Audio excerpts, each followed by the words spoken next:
کے رکھو. اور چھٹے نمبر پہ فرمایا اپنے ہاتھ کو کسی کے آگے نہ پھیلانا.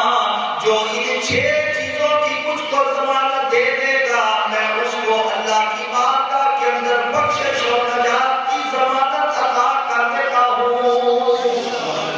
آخر میں اللہ کے محبوب علیہ السلام نے سب سے پہلی بات یہ فرمائی، حضور نے فرمایا کہ امانت کے اندر خیانت نہیں کرنی. تو اس سے معلوم یہ ہوا کہ امانت کے اندر خیانت کرنا کوئی اتنا بڑا جرم ہے، اتنا ہی بڑا جرم ہے کہ اللہ کے محبوب علیہ السلام نے ضمانت لیتے ہوئے سب سے پہلے نمبر پہ بیان ہی اس چیز کا کیا کہ کبھی کسی کی امانت کے اندر خیانت نہیں کرنی. کیونکہ اس سے بہت سارے مسائل پیدا ہوں گے، آپس میں اختلافات پیدا ہوں گے، آپس میں لڑائی جھگڑا ہوگا. اور لڑائی جھگڑے کی جو انجام ہے وہ قتل و غارت تک بھی پہنچ سکتا ہے، قتل و غارت کی صورت میں سامنے آ سکتا ہے.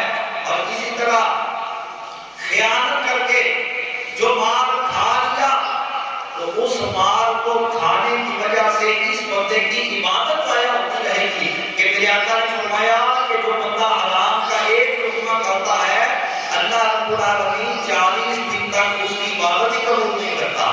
اور اگر اس خیانت کیے ہوئے مال سے لباس خرید کر پہنے